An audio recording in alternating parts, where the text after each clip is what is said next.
Hello ಸ್ನೇಹಿತರೆ, ನಾನಿವತ್ತು ನಿಮಗೆ ಎಳೆ ಹಲಸಿನಕಾಯಿಯಿಂದ ಯಾವ ರೀತಿಯಾಗಿ ಬಿರಿಯಾನಿ ಮನೆಯಲ್ಲಿ ಮಾಡ್ಕೋಬಹುದು ಅಂತ ತೋರಿಸ್ಕೊಡೋಣ ಅಂತಿದ್ದೀನಿ. ಬನ್ನಿ ನೋಡುವ.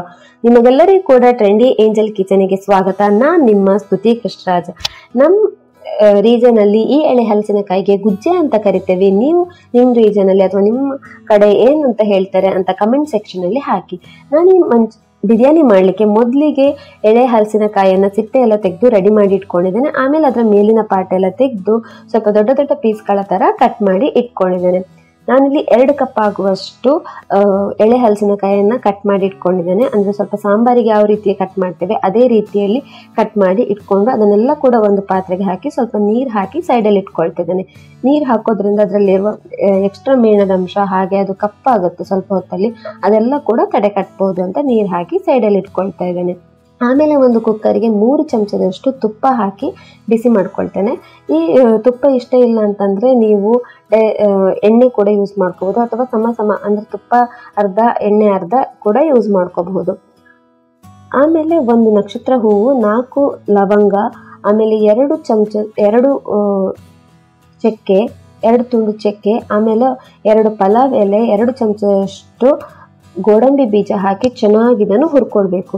ಗೋಡಂಬಿ ಇಷ್ಟ ಇಲ್ಲ ಅಂತಂದರೆ ನೀವು ಅದನ್ನು ಸ್ಕಿಪ್ ಕೂಡ ಮಾಡ್ಕೋಬಹುದು, ಬಟ್ ಬಿರಿಯಾನಿಗೆ ಗೋಡಂಬಿ ಹಾಕಿದರೆ ತುಂಬಾ ಟೇಸ್ಟಿಯಾಗಿರುತ್ತೆ.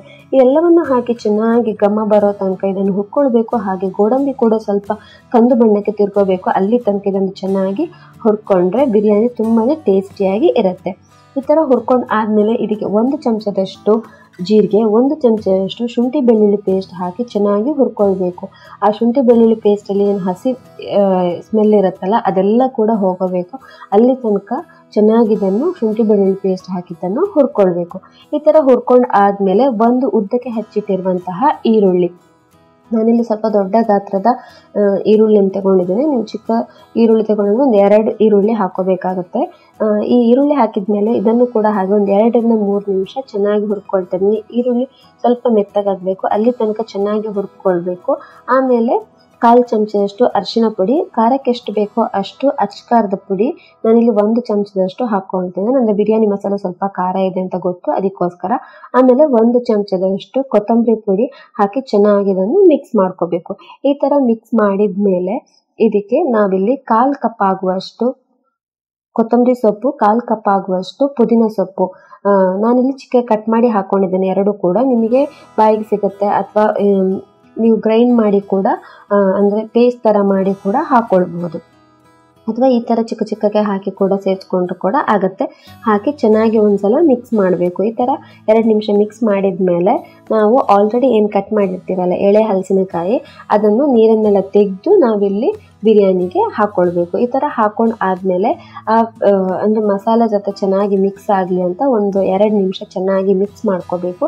ಈ ಥರ ಮಿಕ್ಸ್ ಮಾಡಿದ ಮೇಲೆ ನಾವು ಬಿರಿಯಾನಿ ಮಸಾಲೆಯನ್ನು ಸೇರಿಸ್ಕೋಬೇಕು. ಬಿರಿಯಾನಿ ಮಸಾಲೆ ಕೂಡ ಹಾಗೆ ನಾನಿಲ್ಲಿ 3 ಚಮಚದಷ್ಟು ಸೇರಿಸ್ಕೊಳ್ತೇನೆ. ನಿಮಗೆ ಇನ್ನೂ ಫ್ಲೇವರ್ ಬೇಕು ಅಂತಂದರೆ 1 ಚಮಚ ಎಕ್ಸ್ಟ್ರಾನೇ ಸೇರಿಸ್ಕೋಬೋದು, ಅಥವಾ ಸ್ವಲ್ಪ ಕಮ್ಮಿ ಬೇಕು ಅಂತಂದರೆ 1 ಚಮಚ ಕಮ್ಮಿ ಕೂಡ ಸೇರಿಸ್ಕೋಬೇಕು. ನಿಮಗೆ ಎಷ್ಟು ಬೇಕೋ ಅಷ್ಟು ಬಿರಿಯಾನಿ ಮಸಾಲ ಸೇರಿಸ್ಕೊಂಡು ಚೆನ್ನಾಗಿ ಮಿಕ್ಸ್ ಮಾಡ್ಕೊಳ್ಳಿ. ಈ ಥರ ಮಿಕ್ಸ್ ಮಾಡೋದ್ರಿಂದ ಎಳೆ ಹಲಸಿನಕಾಯಿಗೆ ಕೂಡ ಅದು ಚೆನ್ನಾಗಿ ಕೋಟ್ ಆಗುತ್ತೆ, ಹಾಗೆ ಒಂದ್ಸಲ ತುಪ್ಪದಲ್ಲಿ ಹುರ್ಕೊಂಡಾಗೆ ಕೂಡ ಆಗುತ್ತೆ. ಈ ಥರ ಮಿಕ್ಸ್ ಮಾಡಿದ ಮೇಲೆ 2 ಕಪ್ ಆಗುವಷ್ಟು ತೊಳೆದಿರುವಂತಹ ಅಕ್ಕಿಯನ್ನು ಹಾಕ್ಕೊಳ್ತಾ ಇದ್ದೇನೆ. ನಾನಿಲ್ಲಿ ನಾರ್ಮಲ್ ಆದಂಥ ಅಕ್ಕಿಯನ್ನು ಯೂಸ್ ಮಾಡ್ತೇನೆ. ನೀವು ಬಾಸ್ಮತಿ ಅಕ್ಕಿ ಅಥವಾ ಬೇರೆ ಮನೇಲಿ ಯಾವುದಿತ್ತು ಅದನ್ನು ಕೂಡ ಟ್ರೈ ಮಾಡ್ಕೋಬೋದು. ಆಮೇಲೆ ರುಚಿಗೆ ತಕ್ಕಷ್ಟು ಉಪ್ಪು, ಆಮೇಲೆ ಇಲ್ಲಿ 1 ಕಪ್ ಆಗುವಷ್ಟು ಮೊಸರನ್ನು ಹಾಕ್ಕೊಳ್ತೇನೆ. ಮೊಸರು ಹುಳಿ ಇರಬಾರ್ದು, ಚಪ್ಪೆನೇ ಇರಬೇಕು, ಆವಾಗ ತುಂಬಾ ಚೆನ್ನಾಗಿ ಬಿರಿಯಾನಿ ಬರುತ್ತೆ. ನೀವು ಮೊಸರು ಇಷ್ಟ ಇಲ್ಲ ಅಂತಂದರೆ ಸ್ಕಿಪ್ ಕೂಡ ಮಾಡ್ಕೋಬೋದು, ಬಟ್ ಮೊಸರು ಹಾಕಿದರೆ ತುಂಬಾ ಟೇಸ್ಟಿಯಾಗಿರುತ್ತೆ. ನಿಮಗೆ ಹೋಟೆಲ್ಗಳಲ್ಲೆಲ್ಲ ಸಿಗುತ್ತಲ್ಲ ಅದೇ ಟೇಸ್ಟ್ ಕೂಡ ಕೊಡುತ್ತೆ ಮೊಸರು ಹಾಕ್ಕೊಂಡು. ಈ ಥರ ಮೊಸರು ಹಾಕಿದ ಮೇಲೆ ಒಂದ್ಸಲ ಚೆನ್ನಾಗಿ ಮಿಕ್ಸ್ ಮಾಡ್ಕೊಳ್ಳಿ. ಆಮೇಲೆ ಅಕ್ಕಿ ಹಾಕಿರ್ತೀರಲ್ಲ ಅದಕ್ಕೆ ನೋಡಿಕೊಂಡು ಎಷ್ಟು ಬೇಕು ನೀರು ಅಷ್ಟನ್ನು ಸೇರಿಸ್ಕೊಳ್ಳಿ. ಅಂದರೆ ಕೆಲವೊಂದು ಅಕ್ಕಿ ಕಮ್ಮಿ ಬೇಕಾಗುತ್ತೆ, ಕೆಲವೊಂದು ಅಕ್ಕಿಗೆ ಜಾಸ್ತಿ ಬೇಕಾಗುತ್ತೆ, ಅದು ಬ್ರ್ಯಾಂಡ್ ಮೇಲೆ ಹೋಗುತ್ತಲ್ಲ, ಅದಕ್ಕೋಸ್ಕರ ನೋಡಿಕೊಂಡು ಎಷ್ಟು ಬೇಕೋ ಅಷ್ಟು ನೀರನ್ನು ಹಾಕ್ಕೊಳ್ಳಿ. ನಾನಿಲ್ಲಿ 2 ಕಪ್ ಆಗುವಷ್ಟು ಅಕ್ಕಿ ಹಾಕ್ಕೊಂಡಿದ್ದೀನಿ, ಅದಕ್ಕೆ 4 ಕಪ್ ಆಗುವಷ್ಟು ನೀರು ಹಾಕ್ಕೊಂಡು ಚೆನ್ನಾಗಿ ಒಂದ್ಸಲ ಮಿಕ್ಸ್ ಮಾಡಿಕೊಂಡು ನಾನು ಮುಚ್ಚಿ 3 ಸೀಟಿ ಬರೋ ತನಕ ಇದನ್ನು ಬೇಯಿಸ್ಕೊಳ್ತಾ ಇದ್ದೇನೆ. ಈ ಥರ ಆದಮೇಲೆ ನಾನು ಅಂದರೆ ಕುಕ್ಕರೆಲ್ಲ ಕೂಡ ತಣ್ಣಗಾಗಲಿಕ್ಕೆ ಬಿಡ್ತೇನೆ. ಆದಮೇಲೆ ಸೀಟಿ ತೆಗೆದು ಇದನ್ನು ಒಂದ್ಸಲ ಚೆನ್ನಾಗಿ ಮಿಕ್ಸ್ ಮಾಡ್ಕೊಳ್ತೇನೆ. ನಮ್ಮ ಚಾನಲ್ನ ಯಾರಾದರೂ ಫಸ್ಟ್ ಟೈಮ್ ನೋಡೋದಾದರೆ ಪ್ಲೀಸ್ ಸಬ್ಸ್ಕ್ರೈಬ್ ಆಗಿ, ಹಾಗೆ ಕೆಳಗಿರುವ ಬೆಲ್ ಬಟನನ್ನು ಪ್ರೆಸ್ ಮಾಡಿದರೆ ನಮ್ಮ ಚಾನಲ್ನ ಎಲ್ಲ ನೋಟಿಫಿಕೇಷನ್ ನಿಮಗೆ ಬರುತ್ತೆ. ಹಾಗೆ ಈ ರೆಸಿಪಿ ಇಷ್ಟ ಆಗಿದ್ದರೆ ಪ್ಲೀಸ್ ಕೆಳಗೆ ಕಾಣುವಂತಹ ಲೈಕ್ ಬಟನನ್ನು ಪ್ರೆಸ್ ಮಾಡಿ. ನೋಡಿ, ಈ ಥರ ಮುಚ್ಚಳ ಎಲ್ಲ ತೆಗೆದಾದ್ಮೇಲೆ ಚೆನ್ನಾಗಿ ಒಂದ್ಸಲ ಮಿಕ್ಸ್ ಮಾಡ್ಕೋಬೇಕು.